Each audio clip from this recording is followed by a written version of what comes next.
Okay, so before I get going with my presentation, I wanted to give you a fair warning. If you are currently eating spaghetti or anything to do with noodles for that matter, you might want to put that aside for the rest of the video.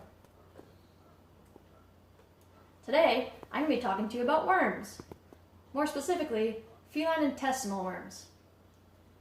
I will be introducing you to the 3 most common worms found in your cat, as well as general signs of a worm infection, and also preventative measures that you can take to keep your cat worm-free. First, we're going to take a look at roundworms. These guys are the most common feline intestinal parasite. They can get up to 3 to 6 inches long, and they swing freely in the intestines, as you can see.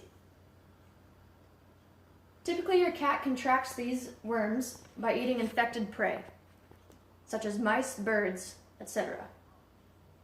Kittens, however, usually contract these guys when their mother's mammary glands are infected with the larvae, and the larvae actually shed into the mother's milk. Infections in kittens are often more severe than in adult cats, and if the numbers of roundworms gets too high, this condition can actually be fatal for the kitten. If you have more than one cat, they can pass worms between each other via larvae in their feces. Next, we'll look at hookworms.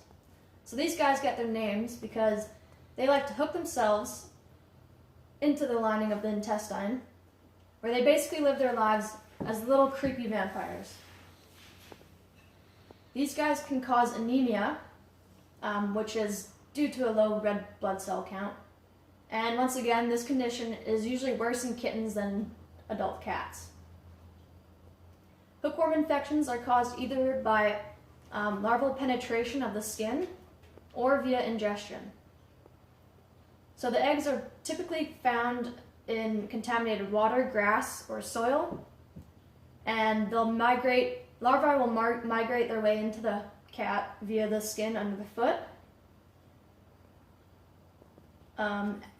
As with roundworms, hookworms can be passed from mother to kitten via contaminated milk as well. Okay, so now we have tapeworms.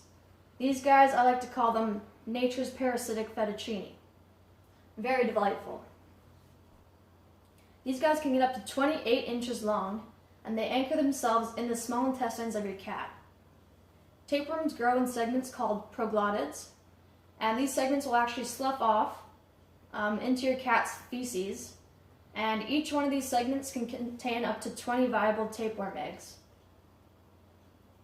There are a few different types of tapeworm that can infect your cat, but the most common tapeworm that goes in your cat is a type that requires a flea for a host. So when your cat feels a flea bite, she'll go to lick at it or chew the itchy spot, and in doing so will ingest the flea along with the tapeworm. The other types of tapeworms are hosted by mice, birds, or rabbits, but this type is less common for your cat to contract. So now I'll go over the common signs of worm infection. These signs include weight loss, because essentially the worms are stealing your cat's nutrients. Bloated belly, so yes, your cat might be fat, but there might be something else going on there as well. Diarrhea, your cat might actually also have blood in its stool as well. Lethargy, so just basic poor general health could be a sign of worm infection. Then, of course, you can have visual traces of worms, either on your cat's rear or in its feces. And then you've got the famous butt scoot. That's also a sign of worms. So even with those signs, it's best if you go to your vet for a proper diagnosis, because then they can set your kitten or cat up with a proper treatment plan and deworming schedule. So what can you do to keep your cat worm-free? So at home, good litter box habits are necessary. So this includes frequent removal of the feces, as well as disinfecting the litter box as often as possible. Keeping your cat indoors is a good idea because then the overall exposure to these worms is limited. If you do have an outdoor cat, however, you want to try and keep your yard free of rodents and feces that could be potential sources of these worms. The best thing that you can do for your cat, though, is, or especially your kitten, is have regular veterinary checkups. In this way, your vet can assign deworming programs as well as flea control. Flea control will help with tapeworms because, as you've heard before, tapeworms are hosted by fleas. So just to recap what I've gone over today, the top common worms found in your cat are roundworms, hookworms, and tapeworms.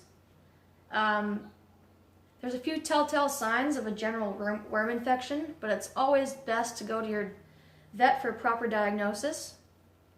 We also went over some preventative measures that you can take. So I hope that you and your cat stay worm-free. Thank you for watching.